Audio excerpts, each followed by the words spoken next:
Allegiance. Pledge allegiance to the flag of the United States of America and to the republic for which it stands, one nation, under God, indivisible, with liberty and justice for all. Do I have a motion to adopt the agenda as presented?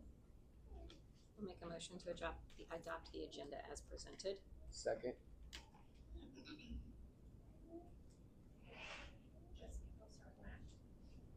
Yes. Mr. Hilger, Yes. Mr. Calhoun, Yes.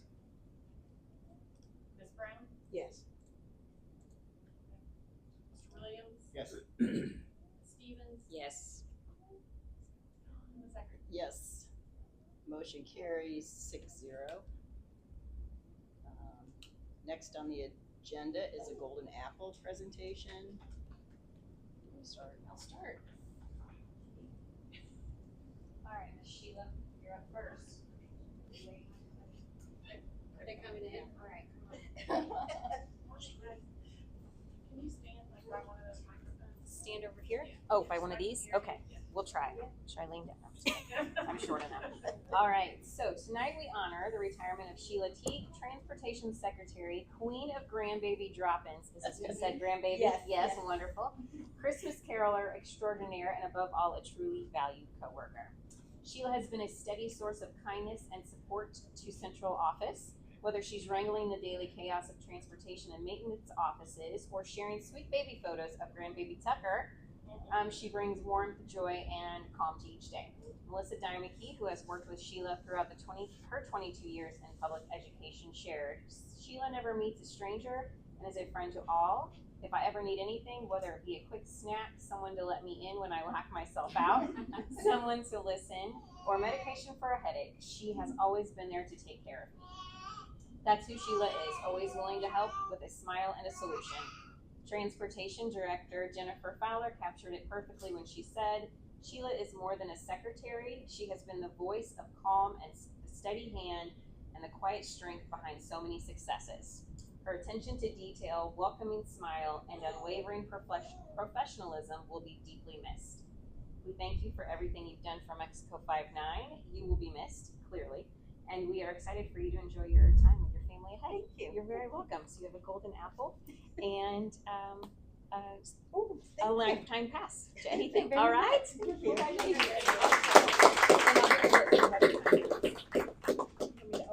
No, you're good.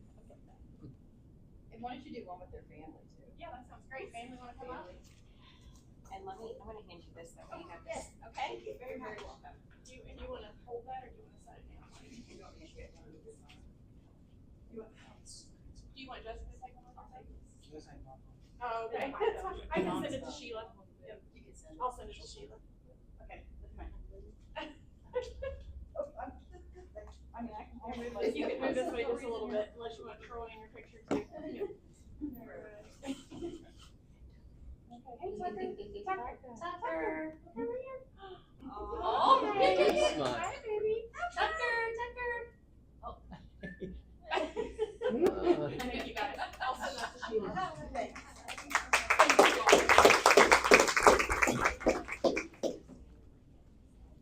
All right, Matt has the next golden apple.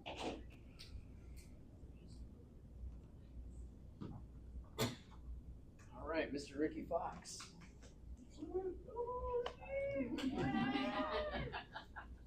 Congratulations. After 33 years of serving our district with hard work, heart, and a whole lot of skill, we're proud to celebrate the retirement of Ricky Fox. Ricky has been the quiet force behind so much of what keeps our schools running, whether it's fixing what's broken or making sure students get to school safely and on time. Ricky has done it all with dedication and dependability. As a key member of the maintenance team, Ricky is known for his wide range of skills and his ability to tackle any task. Maintenance Director Jason Benjamin shared, if something needs to be done, Ricky can handle it, lightening the load, not the road. He's doing the speed limit. Lightening the load of everyone around him with quiet confidence and a can-do spirit. Jason and Ricky are not just co-workers. Jason remembers Ricky as his bus driver when he was in middle school and high school. This is a testament to Ricky's impact on our students. He doesn't just drive a bus, he helps start and end each day with care that makes students feel safe. Transportation Director Jennifer Fowler summed it up perfectly, saying Ricky has safely steered not only a bus, but the lives of countless students over the years. His dedication, punctuality, and calming presence have made a lasting impact on the school community. Ricky, thank you for 33 years of service, early mornings, and irreplaceable skill. You've left a lasting mark in our halls and on our buses and in our hearts. Enjoy this next chapter. You've earned it. Congratulations.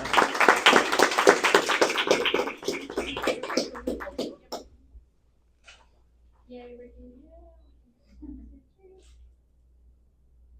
And the family? Family wanna come up? Thank you.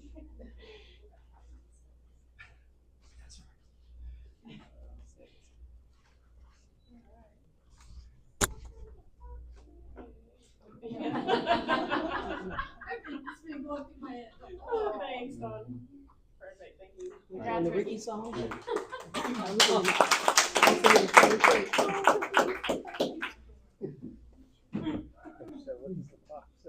Oh, that's not the one I was thinking of. I was thinking, Oh, yeah, that's a good one, yeah, right. Thank you both. Nobody's for your never heard service. that. no. Thank you very much. Thank you. Thank you. Congratulations. Thank you. All right, moving on to the next item, public comment. Did we have any public comment? We did not. All right, president's comments. Donations. The following donation has been made to the class of 1962 scholarship fund. It's $200 from Charles and Janet Roos. We thank them for their donation. All right, the next item is consent agenda. Does anybody have any questions about consent agenda? Do you have any input on anything on here? No, but if anyone has questions, I'll be glad to answer them. Chris? I have one. Yeah. So I was looking at the cost that we're charging for other people to use the fields. Yeah. Why, with the brand new softball field, why is it so much cheaper than the baseball field? I don't have an answer for that. Just thinking since we got turf and I mean, it's all brand new. So I could ask Brandon how he arrived at those, and if you wanted to hold off on adopting this, we could. Or if you wanted to adopt it and then do a revision next month, we could. Just fun. I just thought with it being brand new, I'm like, Yep. why are we charging the least of it on every field? Charge a premium Right. for the turf. Do what? So we should charge a premium for that AstroTurf hillside. The baseball has The turf hillside too, for we sure. charge more for the baseball field, so I mean. That's a fair question. I don't know how we arrived at those fees. Any other questions? All right, do I have a motion to approve the consent agenda as presented? I'll make a motion to approve the consent agenda as presented. Second? Mr. Bilger, Yes. Mr. Calhoun, Yes. Ms. Brown, Yes. Mr. Williams, Yes. Ms. Stevens. Yes. And Ms. Ecker. Yes, motion carries 6-0. On to approval of the bills that require abstentions. Do I have a motion, do I have a motion to approve number 1? Make a motion to approve bills, number 1. Second? Mr. Bilger. Yes. Okay, Mr. Calhoun. Oh, you have to Wait, abstain. No, I don't have to abstain Oh, anymore. you're no longer, On the board? I'm not on the YMCA board any longer. Okay, I don't that's good have, to know. too many ties left, except for this board, so. Okay. Stop it. Okay, so you're voting yes. Yes. Good to know. And Mr. Calhoun, Yes. Ms. Brown, Yes. Mr. Williams. Yes. Ms. Stevens, Yes. Ms. Ecker. Yes, motion carries 6-0. Do I have a motion for number 2? I will make a motion to approve ACH 012636 to Central Bank for $55,520.37 and ACH 012565 to Ameren for $31,904.68. Second. Okay, Mr. Bilger, Yes. Mr. Calhoun, Stay. okay, Ms. Brown, Abstain. Mr. Williams. Yes. Ms. Stevens. Yes. Ms. Eckert. Yes, motion carries 402. On to reports and presentations, the superintendent's report, Dr. Luntz. For community engagement, you know, the district requires a lot of me, there's a lot of sacrifices that have to be made. And I do it for the kids. So on June 10th, I ate lunch with the beauty pageant contestants. Oh, you were so, For the kids, right? So horrible. It was for the kids, yeah. It's it really is a grind someday, guys. Yeah. Were you the only one eating? It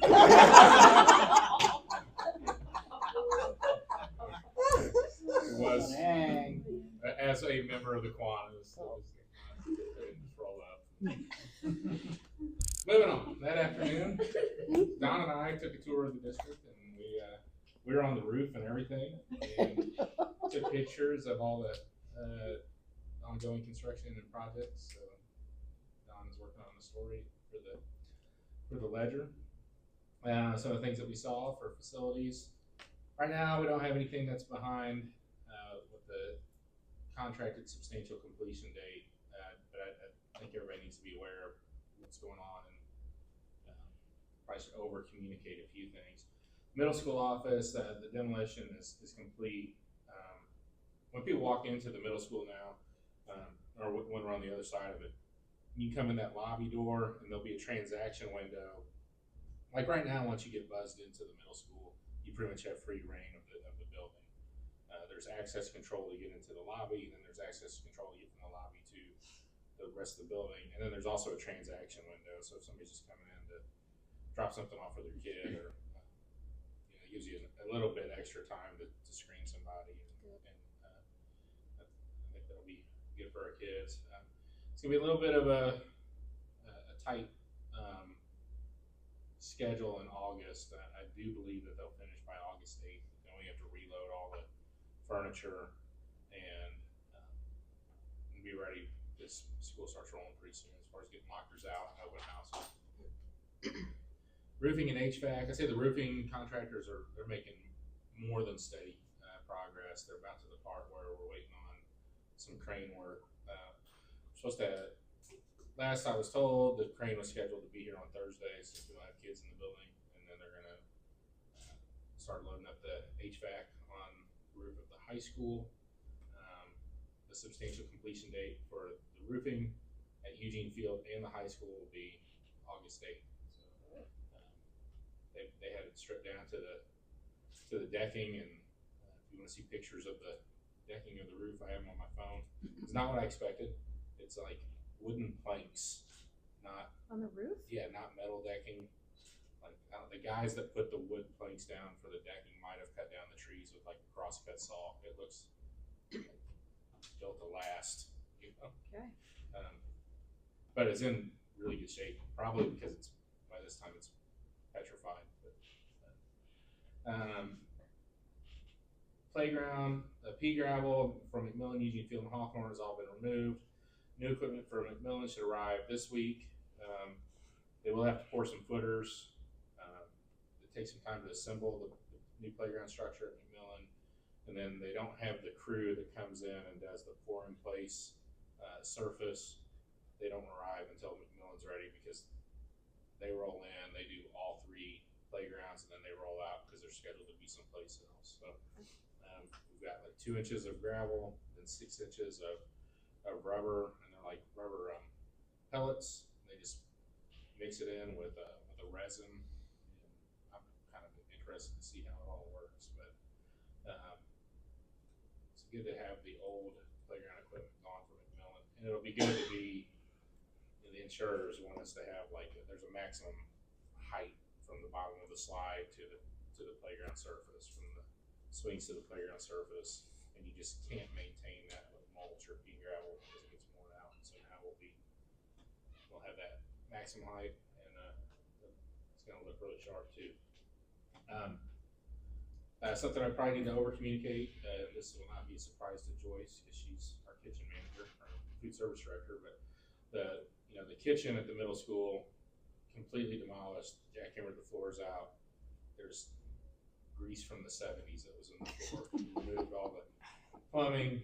We're gonna get a new grease trap in there. Are you gonna install it?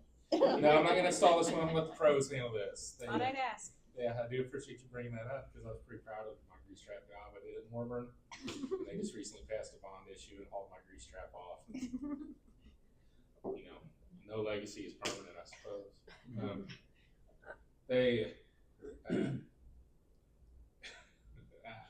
Sorry. I appreciate it.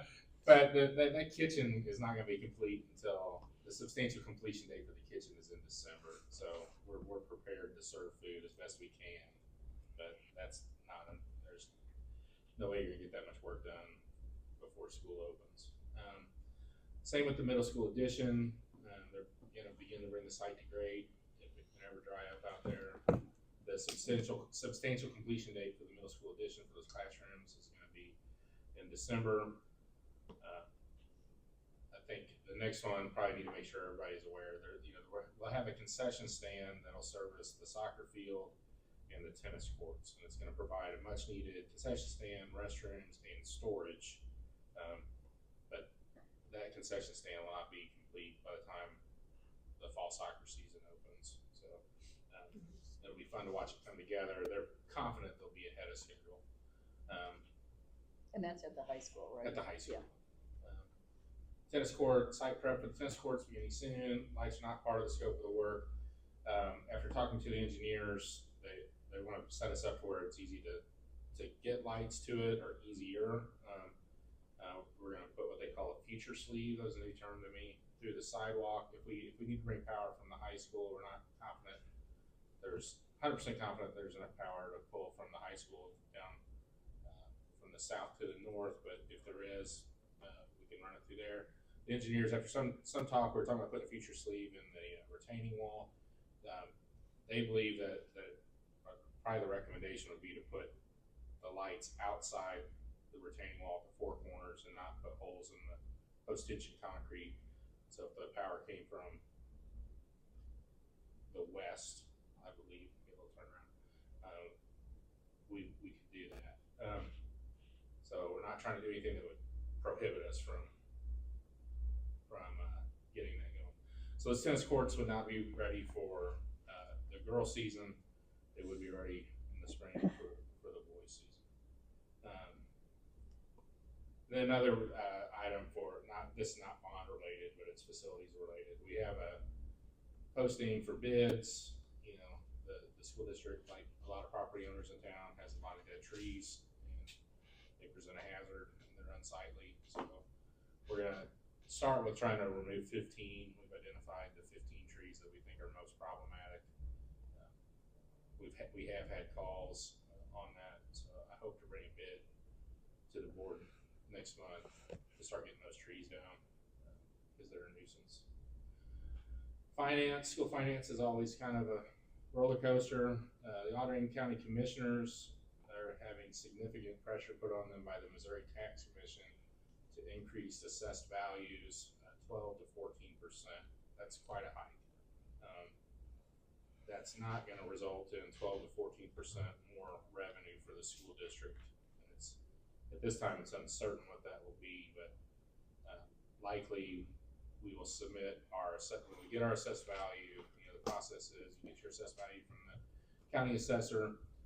You fill out what's called a pro forma, submit it to the state auditor's office. The state auditor gives you back your maximum tax rate ceiling. So I think we should all expect that the tax rate ceiling this year will probably be lower than it's been in a really long time. So that protects taxpayers from big, surprises in December when they get their assessments. The flip side is it doesn't help our revenues keep up with assessed values, but that's the way. So I suspect that we'll have more local this. But if talk to county commissioners about this a little bit, and the word we want people to know is that your assessment comes back much higher than it was. It's probably not going to translate to the same. It's not going to be equal to the amount you know in taxes. So we have our tax rate hearing in August. We'll probably see a lower tax rate for the ceiling that could be set. July board meeting at this time. The time we could get Jim Henson here from EGL to lead the board retreat was on July 16th, which would be the day after we would regularly meet for a school board meeting. So at this time, we'd like to have our July board meeting, but keep it as condensed as we can, maybe a little bit more in the consent agenda. July is usually a lighter month anyway, and have our meeting and then adjourn as quickly as we can and work through with Jim Henson about goal setting and vision for the district. I know a lot of districts have put things out, communication out for cell phones. We haven't yet. We did meet with secondary administrators to discuss the implementation of the recent cell phone legislation. At this time, we'd like to implement a policy that's nearly identical to the policy used at the middle school. So the high school would have the same policies in the middle school. Mac and our career center, I think there's a little bit more teeth in what Mr. Ellebrecht wants to put in the high school than what's at the middle school. So what's what is that policy per se? I mean, So middle school, it seems like they work a lot off of confiscation, and then your parents have to come get it. And okay. not really leaned into, like the general idea is we don't want cell phones in class because they're a distraction. We want to protect the learning environment, but we don't want the consequence to take the kid out of class unless it's defiance or, I'm not turning to my phone, turning to a big fight. That seems like it works fairly well for the middle school. So I've been talking to a lot of area superintendents about this. As a matter of fact, a gentleman named Kevin Goddard had spoken to me about it, and several of these people, several of the superintendents, they've got different ideas about how to do this. And I'm hearing from a couple that they want to put the responsibility on students to allow them to keep their cell phones and just to make sure that they keep them put away. And then it doesn't put it on to the teacher to, as much to take it away from them. I don't know if that's even something that we could look at. I know there's probably going to be a lot of backlash from parents initially going into this. Yeah. And another school district said that there's a case that they could carry them around in that basically blocks signals from going out. So I don't know if we can do something like that, but it seems to me that the middle school operates on a system. If I don't see it, it doesn't exist. Mm-hmm. So that's what our kids are used to. I'm more worried about the enforcement of it. Yeah. And the legality of the enforcement of it. Yeah. Confiscating someone's property. I mean, it was different when I went to school. Right. Cell phones were just becoming, they took it, whatever. I didn't know if we have had issues at the middle school with parents or, complaining that, that's my property, you don't dare put hands on it or something like that, or if there's anything we need to review with legal as far as what's our limits on confiscation and how we handle it. Do we need to have waivers signed at the beginning of every year saying we have the right to do this? You're signing what, I just want to make sure we're following the steps. I don't want to take someone's property and end up at the end of the year with, we broke someone's phone by accident. Why don't we ask Julie, what was it like? The law, actually, this law that's come out, Yeah. we've read through it, it specifically says we are not liable and Okay. we should be fined to take phones. I think it would be better at the beginning of the year, we have a blanket statement for parents to sign that, hey, this is the law now, just so you're aware of it. That way we're kind of doubling down on, they know, we know, there's no, hey, this your signature type thing. I mean, it's just- Similar to what we do with Chromebooks and right. every parent signs saying they understand this Chromebook is worth a certain amount of money and damage is their Right. responsibility. Just another layer of protection and notification prior to the beginning of the school year. Well, I think there's gonna be a communication piece with parents on this, obviously. You know, we expect it will be signed into law. It hasn't been yet, and so I think whenever we do go out and we do vote on this policy and put it on our books, we've got to let parents know. Yeah. You know, pretty heavily, hey, this is what's going on. It's gonna be a change, and I know you Yeah, will. it's written. Okay, So- it's already We're been. just waiting. Oh, it's waiting. All right. And I'm sure it's in the student handbook. Oh, yes. Yeah, all of yes. that. In the student handbook already. Yeah. There wasn't a time this year, and not every student discipline issue gets questioned in our office, but, you know, sometimes parents aren't satisfied with the way a situation was handled at the building level with the principal, and then they wanna meet with us. We didn't have any this year that had to do with cell phones.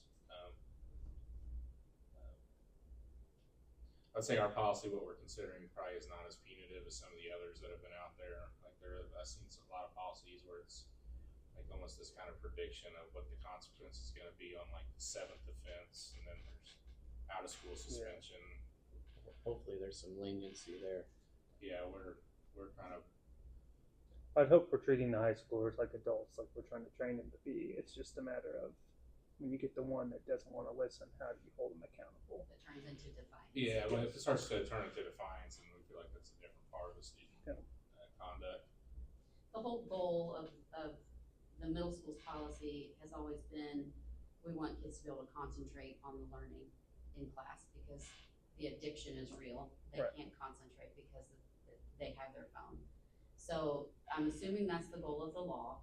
So our goal would be to not have consequences that take kids out of class if the whole point of it is for kids to pay attention and learn. So we want to be least punitive in that measure. We just want kids to be in class learning.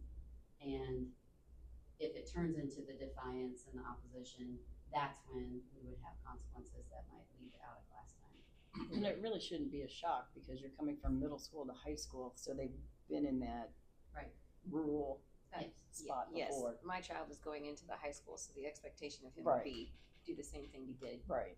I mean, just carry Yes. it forth. So as those classes trickle through, it's gonna be a no-brainer. Now your seniors this year might Oh, have, yes. and your And the juniors juniors might and have a little sophomores. bit of a culture shock. Right. But Well, It it's shouldn't be obviously so gonna much. be, we have to follow the law, but, you know, I'm hearing a lot about anxiety and depression from kids being separated from their cell phones too. And that's a very real thing. What is the penalty from the state? I was just curious, cause like, Yeah.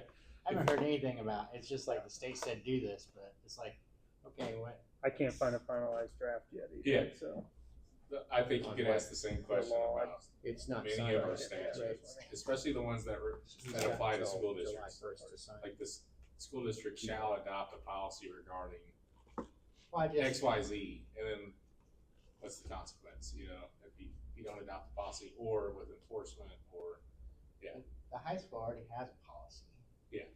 And some teachers enforce it and some don't. I hear that from our kids. Right. Like at work. And so is that just basically what we're gonna keep doing, or what's the? I think this definitely puts more pressure on teachers who may not have been as committed to the policy as they should have been, so. But yeah, the goal should always be consistency, and if we're all on the same page, let's be on the same page. I guess that's where I was going with it, was I've heard similar issues, and I know some teachers like to use them for curriculum, but I think, isn't that why we have the Chromebooks? I think we just all get on the same page that if anything to do with technology needs to go through the Chromebook, not the cell phone. And Well, unless they're doing dual credit, because MACC stuff works better with Mac stuff. That's, Yeah, and with that, we bought some laptops with PIM money for kids in dual credit because of that reason. The Chromebooks weren't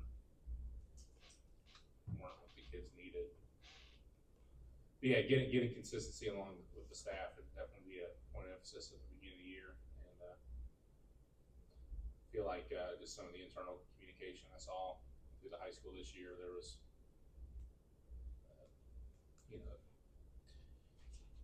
communication on how we all need to be on the same page here. And it's not helping anybody out to have somebody that's being loose with it. I know it's written into the law as well that children with medical conditions will be able to still carry their cell phone if they're using it for, say, take their A1C reading for if they're diabetic. How does that go with the school? Do they have to provide a letter sent from their doctors saying that they are diabetic, or how is that Most of the distinguished? time, a student, like a lot of students who have health issues have what's called a 504 plan, and so that's how we keep track of those things. And that was part of our conversation. If it's in a kid's IEP or 504, that they should have use of their cell phone, we're going to honor that, because the law. I mean, on one hand, it's like it's banned from bell to bell. Yeah. But then with the following exceptions, you Yeah. know, so the law is a little Hazy, if you will. So, yeah, it'll be. Any and religious it's- exemptions? What's that? Any religious exemptions? Yeah, I haven't looked that deep into it. I didn't see. No, Didn't see any. just making sure. It's a good question, Matt. Thanks. But we do hope to put out communication soon. I don't think you'll see out of school suspension mentioned as our consequences, like you can probably see if you looked at half a dozen others.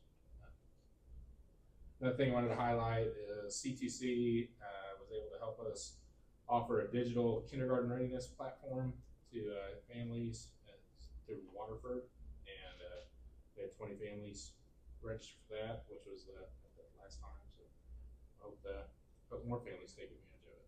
So I'll pitch it to Miss Lauer here for Sunday school updates. All right, we're over halfway through, another week and a half to go. Enrollment was very much the same as last year. We did have a slight decrease of about 75 students compared to last summer. And that was about 15 kids at Hawthorne, 15 at Eugene Field, and the rest for the middle school. That was your biggest chunk, and we expected that with the change in location at the high school. So enrollment was pretty strong, and kids have been having a pretty good time. Visited buildings to see all the fun activities, and maybe might have stepped in a couple of them. So it's been pretty cool. Maybe sat on the bleachers next to some owl scat. Ooh. Middle school. Did you know? No, it That's was what I weird figured. looking. It's crazy. They had the cutest little baby owl. Marshall, people would clean up after themselves. Right?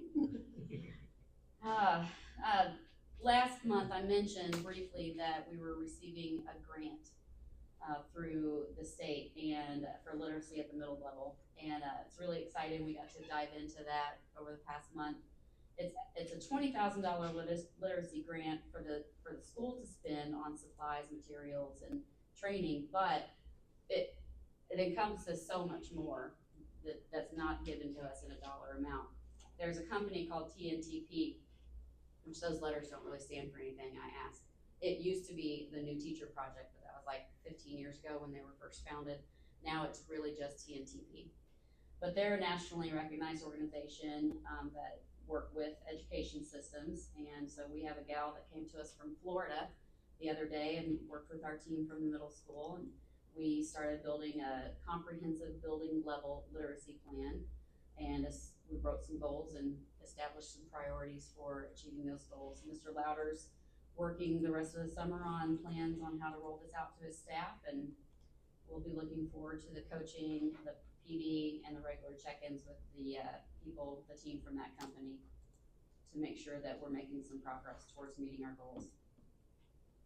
Federal programs, I attended a conference online for the annual training for the ESEA Consolidated Budget Application, and we were just waiting for them to roll out the opening of the budget application, which they did at 3:30 this afternoon.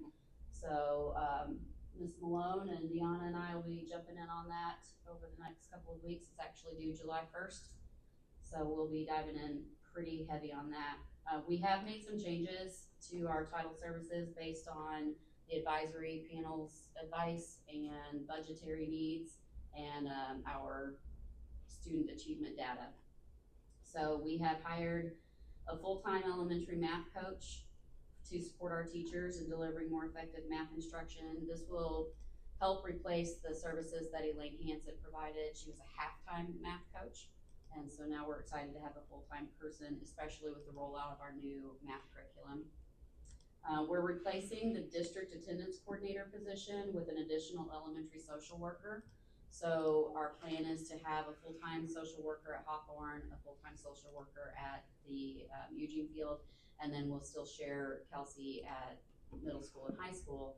And then attendance will be the, not responsibility, it's everybody's responsibility, but the social worker will hone in on interventions because it really is part of the family structure on getting kids to school and getting them there on time. And so social workers will work on interventions, and principals and the building teams will continue to work on the reinforcements for kids who are there like they need to be. Elementary math, we've been working on the order with the sales rep, just fine tuning all of the details. You'd be surprised at how complicated it gets. I was just blown away at that, but it does take a while, lots of back and forths. We're about to finalize that. We'll get the order in, then we'll receive pallets and pallets of the materials and teachers' manuals and student workbooks in middle of July. Hopefully, it usually takes about 2 weeks, maybe 3.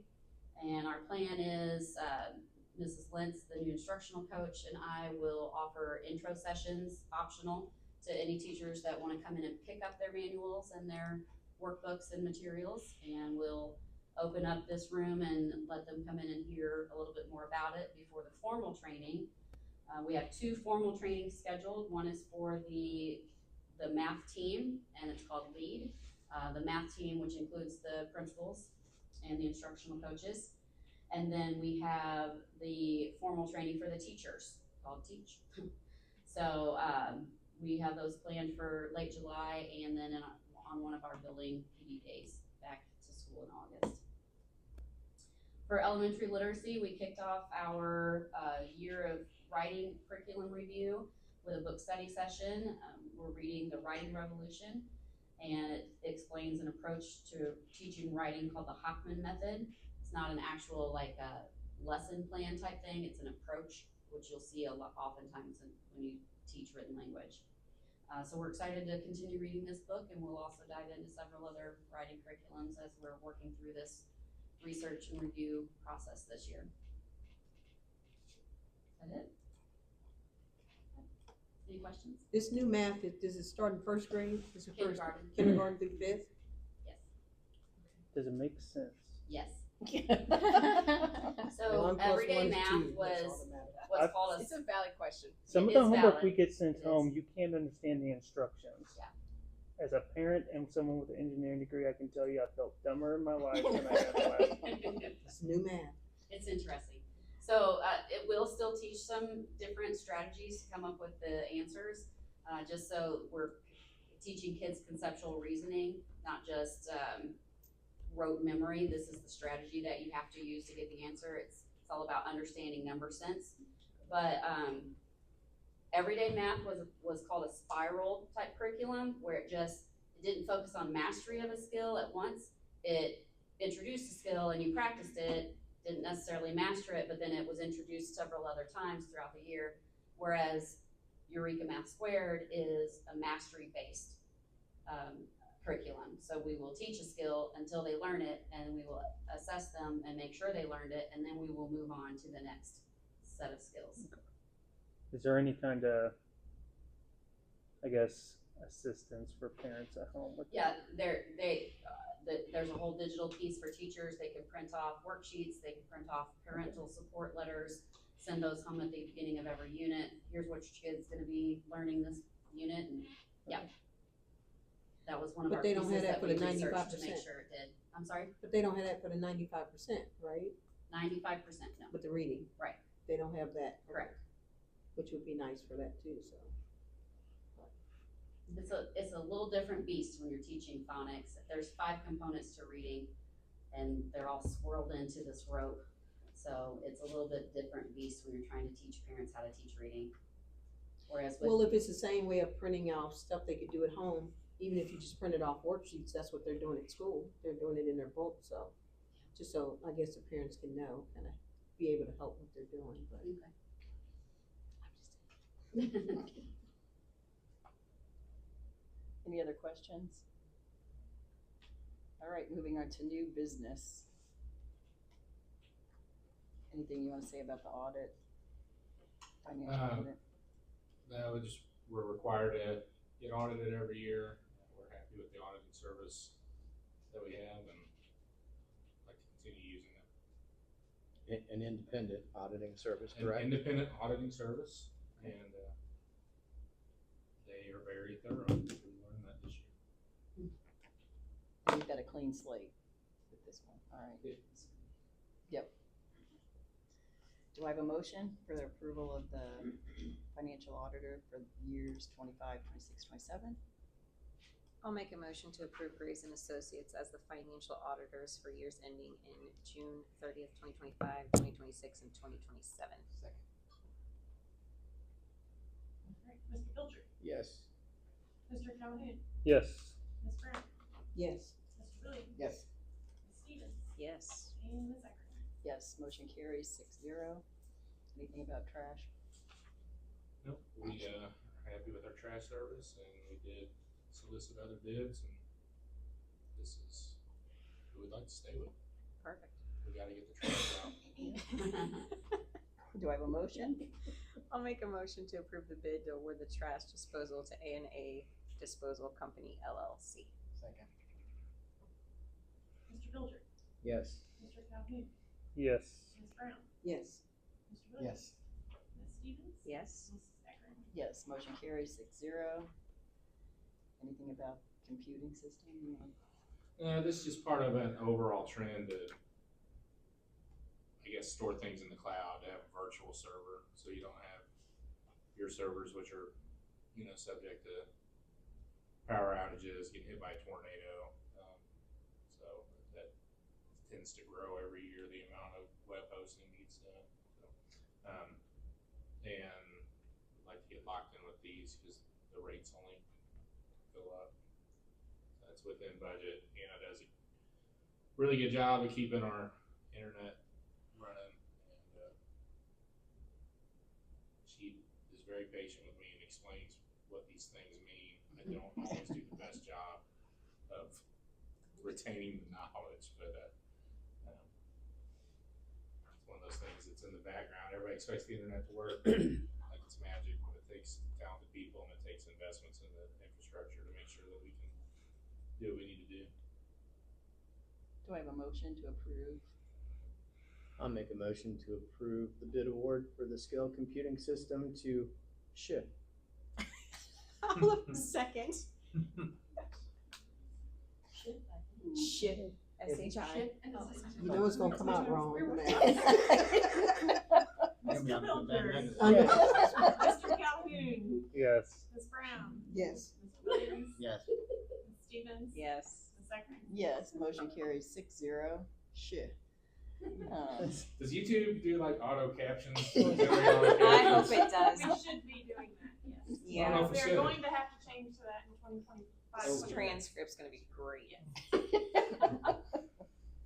It was Anything AI, about the they made the switches? mistake. It really doesn't say. Do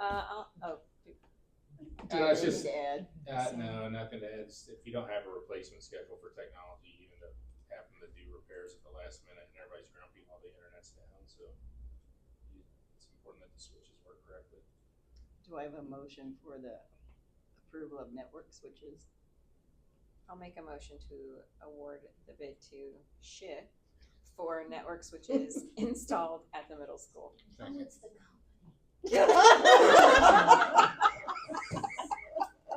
God bless her. I'll second that. Come on over to this side, come on over. Okay, I'm with you now. Mr. Pilcher, Yes. Mr. Calhoun, Yes. Ms. Brown, Yes. Mr. Williams. Ms. Stevens. Yes. Ms. Eckert. Yes, motion carries 6-0. Hopefully everybody had the chance to review the policies, updates from the Missouri School Board Association. Anybody have questions? Should be pretty self-explanatory.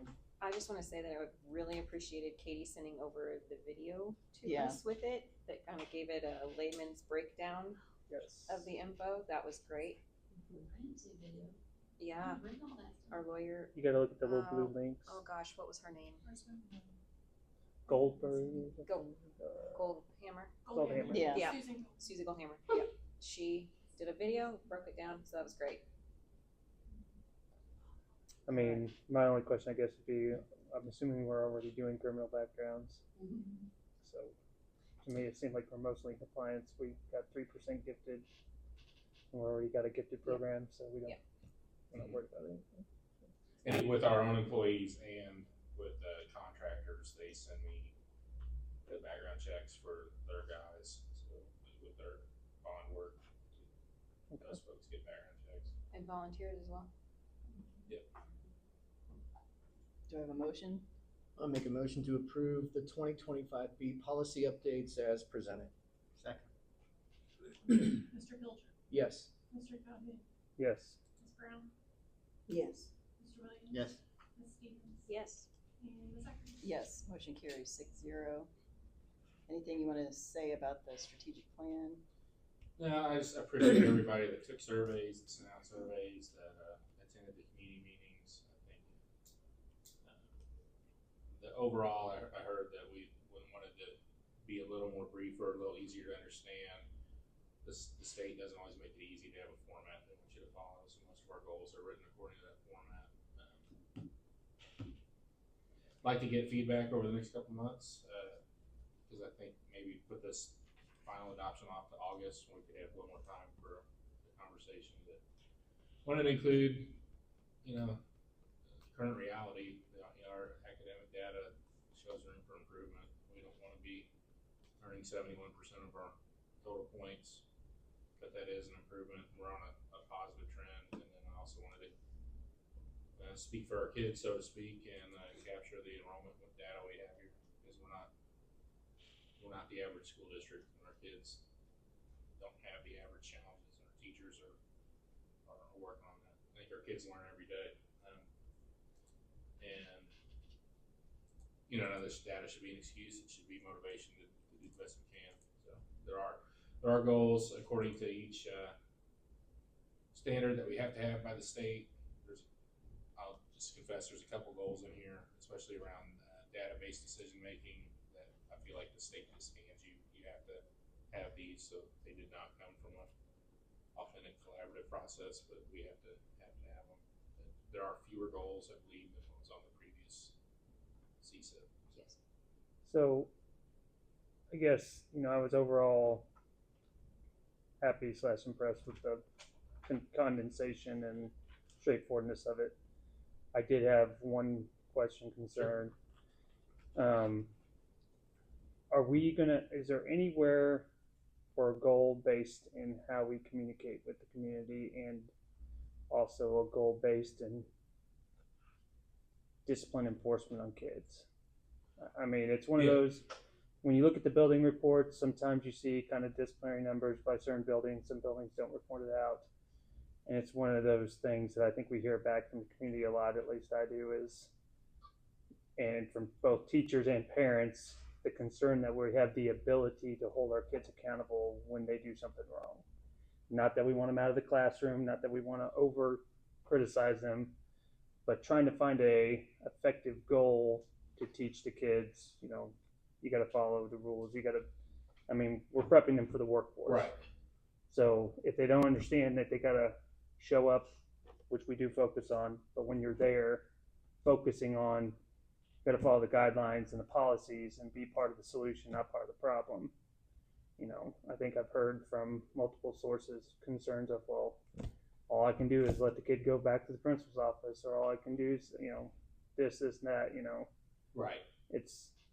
I don't have one in mind. It's just a conversation point. Yeah.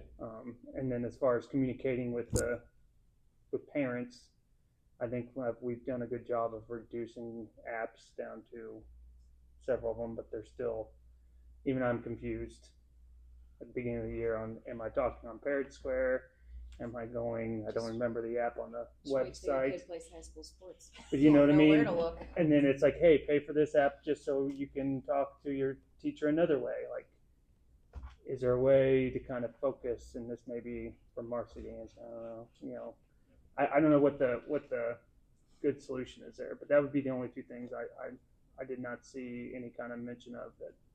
Yeah, and so I think that those could be goals, or we could add them as strategies to achieve I some of thought the just goals that are stated, like part of the strategies for like the collaborative climate collaborative climate culture. culture is exactly where I was going to run to with it. And I'd say, you know, and I went back and forth on where I would put it or if I would address it, but you know, one thing that we did this year is we brought back elementary ISS, and I think we could put that in as a strategy that we want to continue, because the point of that was, if you're an elementary principal, you don't have the same options as you do as a high school. Right. It doesn't feel right to kick kids out of school like I second grader. So I feel like we're causing what we were trending at the elementary schools, from what I've seen and what I've heard. It seems like it's going to cause or has caused problems up the food chain, possibly. Kids are starting to follow rules more in middle school than when we need to follow the rules maybe in first grade type thing. yeah, so we wanted to give the principals another tool for consequences, rather than just talking twos and send back, or calling mom and saying, yeah, come get him. So I think that sentiment is important. I think we can capture that. I'd say maybe something you go back to the principals and talk to and come up with a collaborative line item, but it's just, it'd be nice to have something to work towards there. I don't know what everyone else feels like, but I mean, I'm not, I think that it's just, you know, we can't communicate with parents about it's difficult.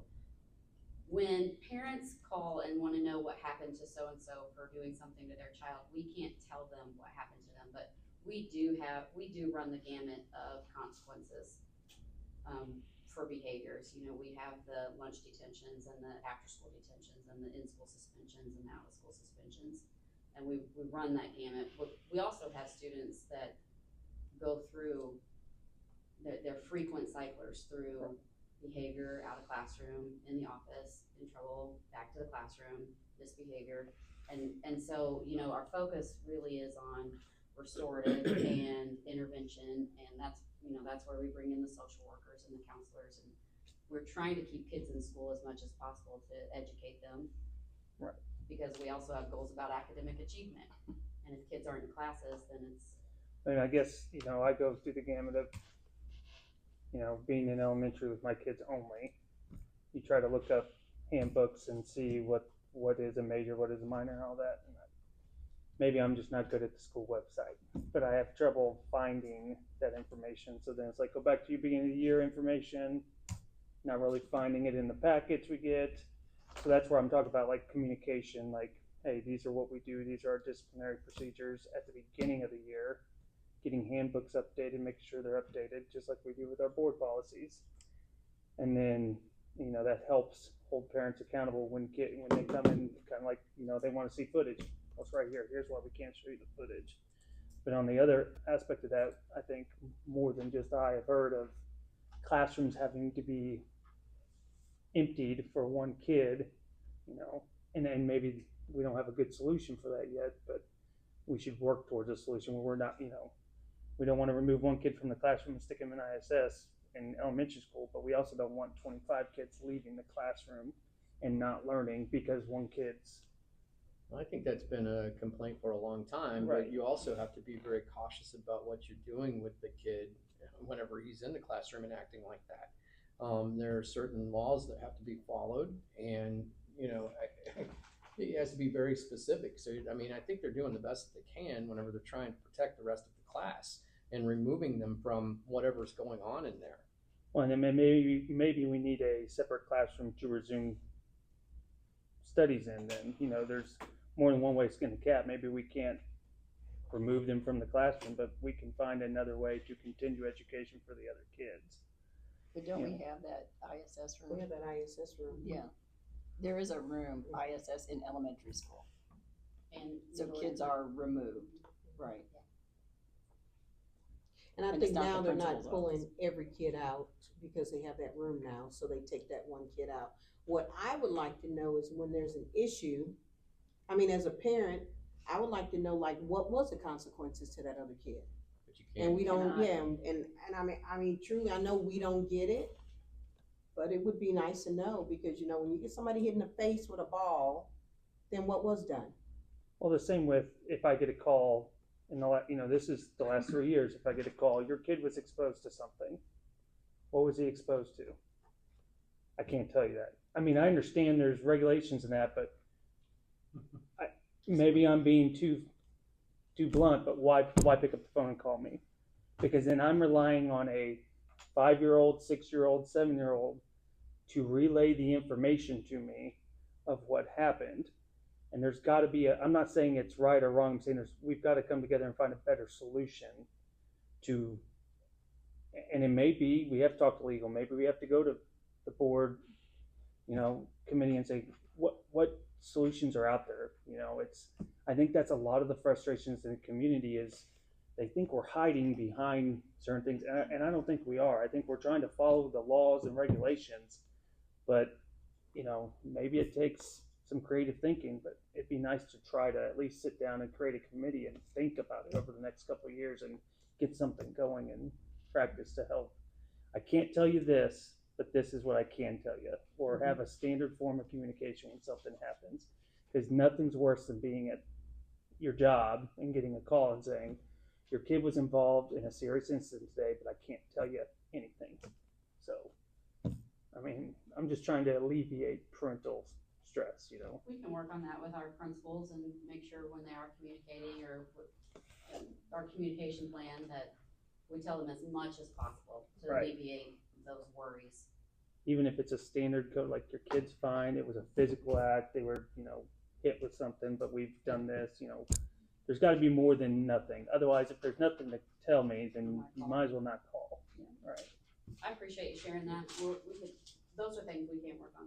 Usually I've always had when they've called about something or whatever, it's like, this is what they were involved in, like what happened. My thing is, okay, then what happened to the other kid or what, so. But Is there something in the student handbook that has with the disciplinary, I mean, it should be spelled out in there. Yeah, I mean, you can't spell out every single. No, but I think when I went to one of the handbooks, it pretty much mirrored board policy. I didn't really see anything specific to what I had been. So then I go searching for, like I said, through materials we've been given over the last several years. And it's like, well, I know we have majors and minors, but as a parent, I can't find one piece of literature about majors and minors. And then it's, that's different teachers have different. right. And it comes like, back to the this is a cell phone minor, issue again. We but, gotta, and then they'll say, this is a major, and it's like, well, wait a minute, how is that a major, but this was a minor? I mean, luckily I've been able to be, I don't want to say vocal, but communicate with the teachers of my children and be like, listen, if you got to call me and I'll put them straight. But not everyone can get away from work to do that. Not, I'm very encouraged that we now are going to have two social workers, both at each elementary school, but who could step up in these types of situations. But at the same time, I think I'm just trying to address a grievance in the community that causes more trouble than we know. So. I would say, back to your original point, it's not just that. You have teachers who leave this district and say, discipline is a problem in this district. I have no support. And yeah, I have no support. And then they go and work at Fulton or they go work at R6 and they're like, oh, it's so much better here. Well, what are they doing Right. that we're not doing? Because I mean, you guys are their bosses, right? They're not always gonna, there's a lot of things that people were able to say to me in high school that we can't say to kids now. A teacher could be more thing, there's some laughable comments that were said to me in high school that didn't cause any problems then. If you said it now, you'd probably be sued. But it's one of those, like Chris said, I've heard it from teachers, I've heard it from parents, and I've experienced it. So I know it's there. And I don't like naming names. I don't want to do that. But at the same time, I think it's something, even if it's just a committee to look at it over the next 2 years or something, with teachers, parents, and administrators, I think it's worth doing. I think it's fair, and I think collaborative climate culture is the place to Yeah. either put it as a strategy or kind of try to distill it down to a goal. Like I said, I just don't know how you would quantitate it, Right. but it'd be worth trying. So, And I do, I mean, the discipline issue is something that's important to me. That's part of the reason why I wanted to implement ISS. I feel like we've been pretty clear in our communication to principals that we're gonna stand behind you.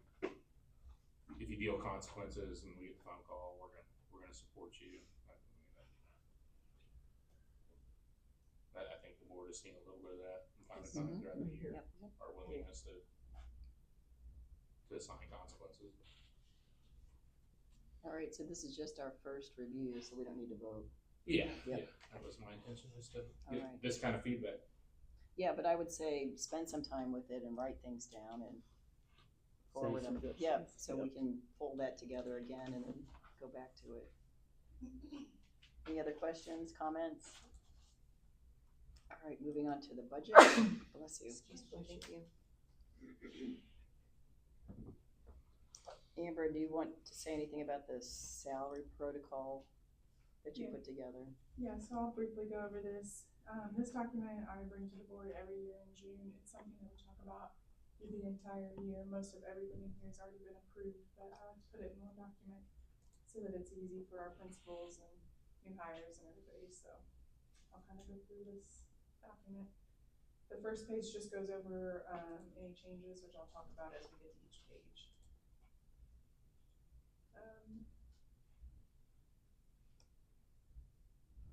I think we on the teacher salary schedule. It looks better like this. So this is the teaching salary schedule that you guys adopted in March. It's just in here for everybody's viewing, so there's nothing that's changed with that. The next sheet is the extended day schedule. Again, this is the same document that we've had in here forever. Everybody's days stay the same if they were current employees. We did add the 3 new additional staff member, or 3 new positions that we added this year, which was the, what did we call that position? Pathways to Yeah, education. Pathways to Education, the new social worker that will be at the elementaries, and then the math instructional coach. What was the Pathways to Education teacher That again? is going to be our Grow Your Own at Heart Career Center, so they will be trying to get our students to become teachers. Okay.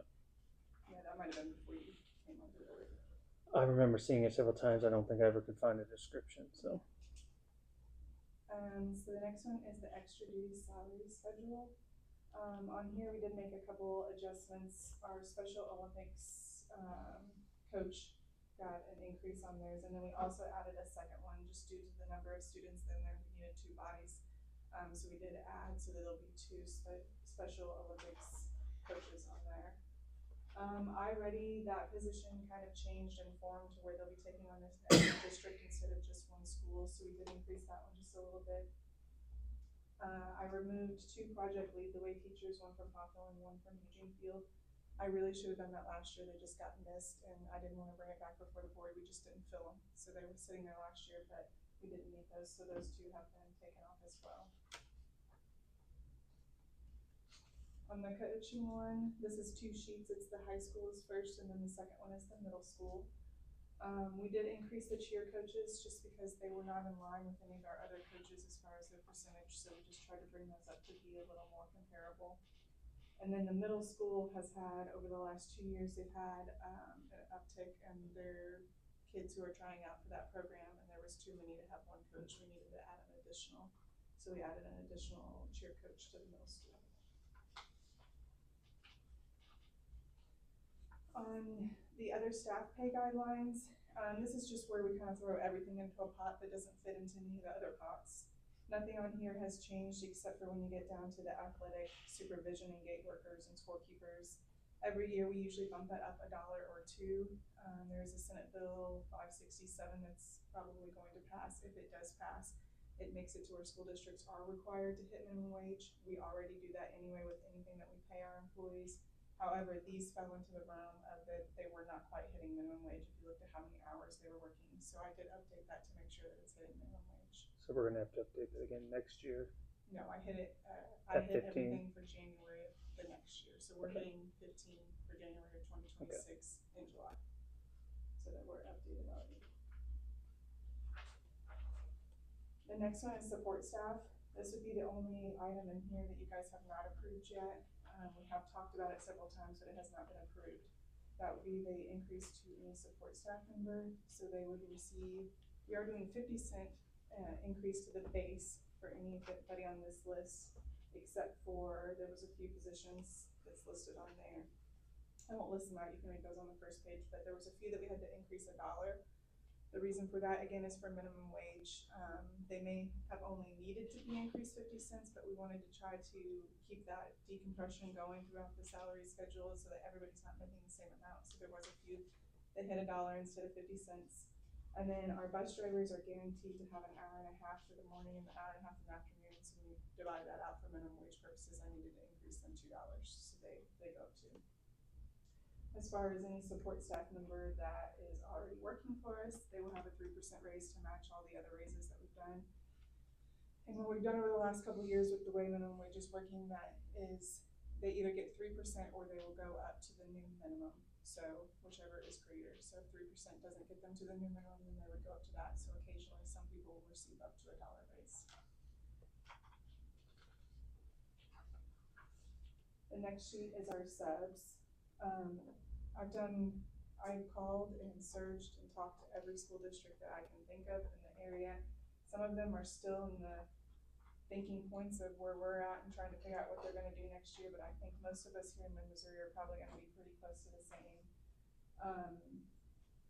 So what we're proposing is that we're going to, for substitute certification people, we would go to 130, and for teaching certification, we would go to 140. We used to do a 10 consecutive days, 20 consecutive days, and a 30 consecutive days. It's kind of just pointless. Nobody else does that. It's been in our books for a long time. I don't know why. We stopped that at 10 consecutive days and raised that quite a bit, so that's gonna be at 160. When I looked at other districts, the only district that will be just a little bit higher than us is Moberly. They're doing 130 and 145, but we hit the same as anybody in our area. So Community R6 and Charlotte Hallsville were either equal to or higher than. Are you thinking we're gonna have to make yearly changes to this? Is that what you usually do? We had not Or? increased it in 2 years. We did a pretty good bump 2 years ago that put us above everybody else, but of course with the shortage in substitutes, everybody kind of went high this year, so we wanted to stay competitive with other districts. Do we see any kind of budgetary issue with any of these? I'm assuming not. No, that's been something we've talked about throughout the year. I think in the fall I shared a detail on what I thought the increase in subs would cost us. Next page is just administrative salaries. Again, that's a 3% increase. You guys have already approved that, but I just have it in here for everybody to see. And then the last sheet is our insurance premiums, and I forgot to write that number down. I think it's 6% increase. Again, you guys already approved that. I just like to have it in here for new employees to look at and to have that in there.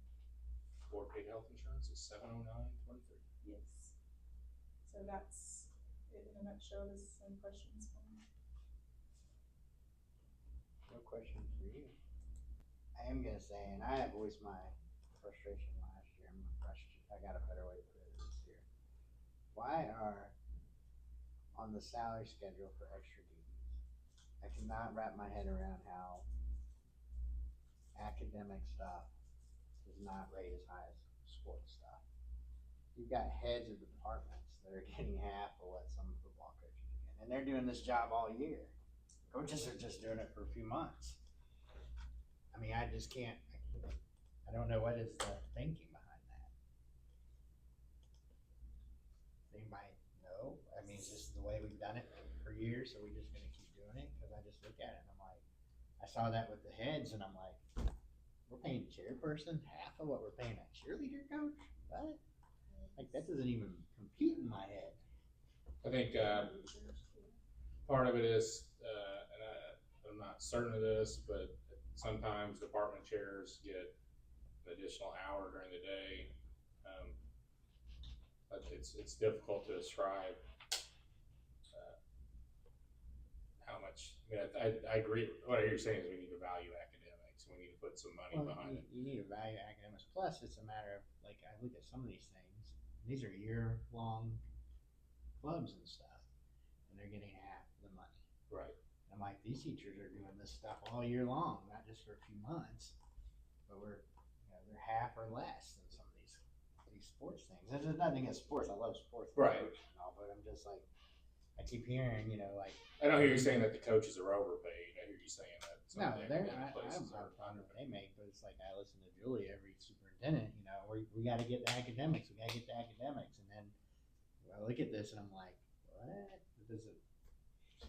I don't know. It just doesn't make a lot of sense to me. I think some of it is, like, as far as like department heads, like how much time is being spent outside the contracted day doing that work. And then, I mean, we need people making comments like you're making right now, but like the public scrutiny, the pressure that varsity head coaches are under is, I mean, it might be that our culture has some of our priorities out of whack, but it seems clear that our It's a higher expectation on the varsity head coach to win versus. Well, I get that on the football coach. Yeah. I don't think there's a lot of pressure on the bass fishing coach there. Agreed. Which I think is I don't think there's any currently pressure. unfilled, right? Is that correct? Well, I We're would not paying him say- anyway, so. No, you're paying them. No, he's not, it's not filled, Oh, it's not Phil. Oh, No, all right, that's- all right, that's all right. ours. Yeah.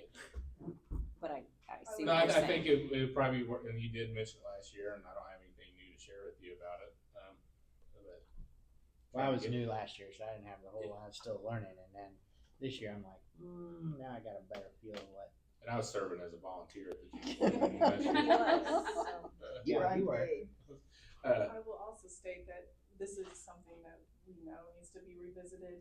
Extra duty contracts in general, I say this, there's not a good way for me to say it. They're usually left till we're working on this and then we're like, oh, we probably need to look at these more in depth. So we do have this on our list of things. They're usually about every 5 to 8 years, they get adjusted overall as a whole, not just these individual ones that somebody's coming and talking to us about. So it is on our list in the next year or two to do a deep dive into other schools and what they're paying and trying to make sure that ours is in line. I do meet with Brandon and I do meet with Jake at the middle school every year, and we do talk about them, but it is in our plan to look at these a little deeper, but budget-wise this year, we were trying to focus on some other things and didn't do that. That's all I need to hear. Just keep it in mind. Yeah, for sure. Well, and wasn't there an issue between Booster Club not supporting academic because it's not a Well, we sport? had that 2 years ago. That was 2 years before I Well, that was on gonna be board. my question, is it derived some funding from sporting events, or is it all just out of a No, general? Most of fund? the time, you're lucky if you come up with enough money from the gate To pay break the even, right? referees. I think I've had this argument in college with someone in the academic program also, but that's the only other reason I could think of, but. Yeah, no, it was 2 years ago. I'm they still asked wrapping for my some- head around the extended day thing, and I had to ask a stupid question the other day, so. Well, I mean, They're it doing kind pretty of good poses. on their own right now, at least the academic. I think it kind of poses the question, if this is important, so the sports has Booster, maybe there should be an art league or something that is a fundraising entity for the arts and academic. So as the Booster Club president, I will tell you that we have reached out and offered for the clubs to work nights for the booster clubs, and they have declined. So we pay them, we pay the clubs to come work because we understand that we are an athletic, I'm putting on my Booster Club president hat, we are an athletic club. However, we do think there is a way to give back to all students and other clubs, and that is for them to allow them to work the concession stands and make money off of it. If they decline, we can do nothing about it. Okay. And I And appreciate. we work out, we reach out multiple times a year. So the academic club has had many opportunities and they have never taken us up on it. I appreciate you explaining that because there were several That's- people asking me and it's like, I don't know. Yes. And my response is to go to the Booster Club members and ask them. Yep, the Um, theater and club, then- wonderful students. And The then some of the Booster yes, Club there are. members get mad because I'm like, well, Yeah. you told us just to go and ask you, you know, and it's like, No, no, there's- I think that you guys know better than we do. So I appreciate that Yeah, explanation. we keep a list of everybody who is in charge of any of the clubs, and we email them out with all of the dates, and we do that multiple times a year. So Are your dates always full or can? we give them the dates that are empty for them to choose. Wow. Yeah, it is, And they decline. and they either don't respond or they choose some dates. Well, it And could then be an they pay them opportunity out for somebody to within start something a week. else if they wanted to. Yeah, That- yeah. yes, So I mean, absolutely. the opportunity's there. The Booster Club does work with other clubs or other teams. It's good to know. Because the year that happened, that was not. It has so not. much the case. Oh yes, it was Well, they- given. Well, what was told to, the dates that were given to us were the not great dates. You would make the same money. I don't, It's a blanket amount of money. I don't know, but this isn't about Booster Club. This No, is it's about not. I'm taxpayer just- money. This is not about Booster Club money. But it was brought up, so I wanted to address it. I think, I've said for a while, I think they should, to that effect, I think we should have a separate club. I think you should have an athletic booster club, and you should have a whatever you would call it, a different. Like an booster arts club. Still has. Yeah, like a, whatever you wanna call it, and then, but I've mentioned that before and I get blowback. But it's not a because school like- club, so Yeah. think about it that way. You'd have to start it as an independent parent group. Right. Or- And set then, up your own. Well, right, but then the argument came, when we talked about that was, well, how are you gonna fare that out? Because you guys have the concessions. I mean, you run the concessions and you have all the stuff, but that's not, don't take offense, but that's taxpayer buildings, it's not your buildings. And so, how do you fare that out to give, because the band has a separate concession stand. Right. So are we gonna build another concession stand? You have to get real creative on Right, like, your so fundraising where do we, opportunities. where does that all fit out? You Yeah. start selling cans. Yeah, yeah, it's, luckily, I mean, and as far as academic clubs, we've been fine, because we got lots of. There's lots Sign of stickers supporters, sponsoring yeah. us, we got Edmondson's, I mean, we got. Yeah. we All got right, fun. I gotta pull it back. Yeah. We gotta get back to the salary protocol.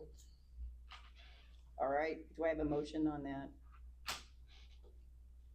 I'll make a motion to approve the 2025-2026 salary protocol as presented. A second. Mr. Childers, Yes. Mr. Calhoun, Yes. Ms. Bryant, Yes. Mr. Williams, Yes, Ms. Stevens, Yes. and Ms. Eckert. Yes, motion carries 6-0. Anything you wanna say about budget more?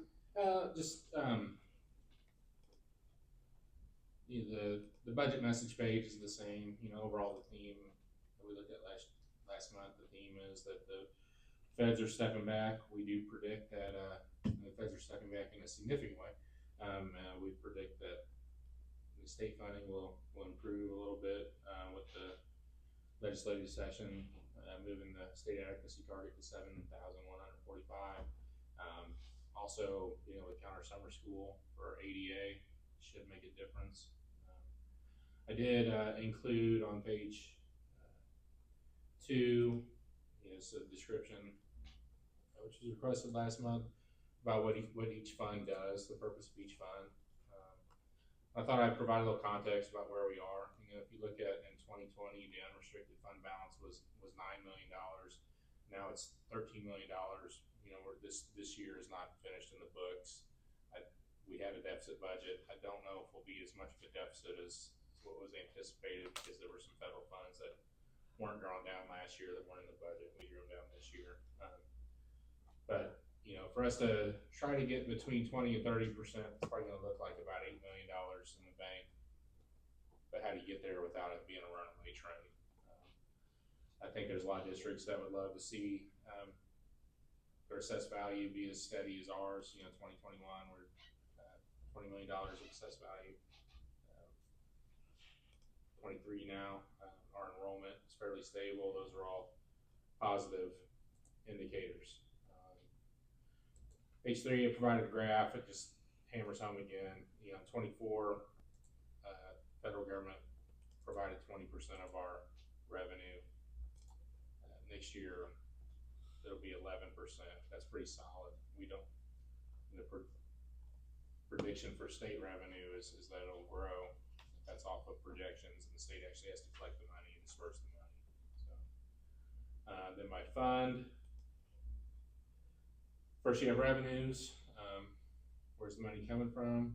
And then this month, the thing that's different, and it reflects what was in the salary protocol, the expenditures.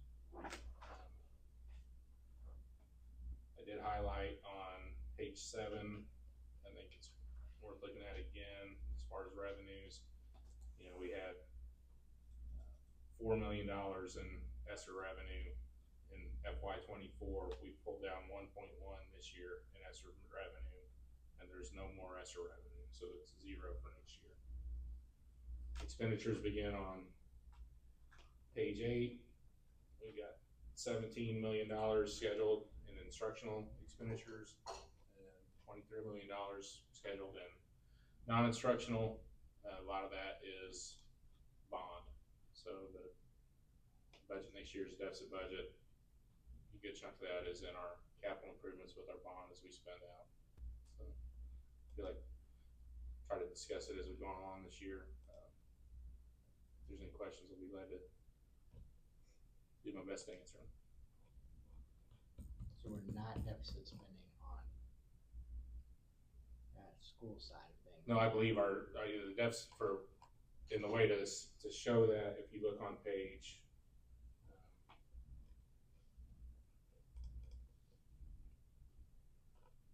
page 4, and I'll be clear on this is the beginning balance on page 4. If you look in Fund 1, Fund 1 is we call school stuff, and that involves paying the teachers. This number is a placeholder. It's based off of projection. I don't think that we're going to end this fiscal year with this exact number, but let's say we end this year with $12 million. I believe if the budget holds, we would be to $11,177,798. So the fund balance begins to come down. So as we talk about, because everybody looks at the district with different priorities, and their priorities are important, and if we don't move on a priority, or if we don't enhance salaries as much as everybody would like, which everybody in the district deserves more money, but I think the caution there is how big of a deficit do you run, and how much money do you commit in salaries, because you're not going to be able to walk that back. As the ESSER 3 money and the federal money comes out, there's going to be some gravity, and as minimum wage goes up, and as the pressure to keep our salaries competitive, as insurance premiums go up, the reserves will decline as designed. But I mean, whoever's making these decisions in this room 5 years from now, I would hate for them to be in a really challenging spot, because about 80% of your operating budget is salaries, and the only way to slow it down would be to have fewer positions.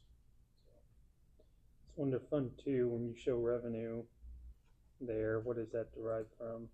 So your Fund 2 revenues are almost 100% the state money. The foundation formula, classroom trust fund, which is the lottery. So you'll see. So the deficit we have between our expenditures and the state funding is about $4 million, which is what we're transferring. Which you transfer. Right? The goal is to end, and not everybody does this the same way, but most of the time, if you look at school districts, they have a zero budget or zero fund balance at the beginning of the year in Fund 2, and 0 at the end. There's been a couple of years here recently where Mexico carried a balance forward, driven entirely by ESSER 3 money. They brought in more money than they spent out, and you can't move that Fund 2 balance. You can't use money that was designed to pay teachers to build the football field. You you can't. We can transfer once a year into it, but we Yeah. can't take it back out once it's in Right. there, right? You could do more than one transfer, but your bookkeeper might Yeah. be frustrated. No, I just wanna make sure I was Fund reading it Two, and what you see in my mind, what I see when I look at Fund Two, comparing the revenue to the expenditures, is you see in my mind how much the state underfunds teacher salaries. Right. Because they leave the difference to the local taxpayers. And that's what I was trying to get to with the, And I'm Yeah, thankful right. for the investments that they made this year, and they brought our state adequacy target up, but we're still 48th out of 50 in the country as far as teacher pay. So, and it's local folks that get their tax bill in December that have to carry that load. So, appreciate you giving me a chance to talk a little bit about my thoughts on Any other enrollment questions? to public education. All right, do I have a motion to approve the district budget? Make a motion to approve the district budget for 2025-2026. Second. Mr. Coulter, Yes. Mr. Calhoun, yes. Ms. Brown, Yes. Mr. Williams. Yes. Ms. Stevens. Yes. And Ms. Eckert. Yes, motion carries 6-0. On to personnel. Any questions? Do I have a motion to, was there a Make question? motion to Approve the personnel. Approve, or a second? Approve I'm doing it all. Do it all. Do it all. Mr. I'm Coulter. leaving. Yes. Mr. Calhoun, Yes. Ms. Brown, Yes. Mr. Williams. Yes. Ms. Stevens. Yes. And Ms. Eckert. Yes, motion carries 6-0. Any questions on extended day agreements? Make a motion to approve 2025-2026 extended day agreement. Second. Mr. Coulter, Yes. Mr. Calhoun, Yes. Ms. Brown, Yes. Mr. Williams. Yes. Ms. Stevens. Yes. Ms. Eckert. Yes, motion carries 6-0. Any questions about probationary contracts? Is there a motion? Make a motion to approve the 2025-2026 probationary contracts. Second. Mr. Coulter, Yes.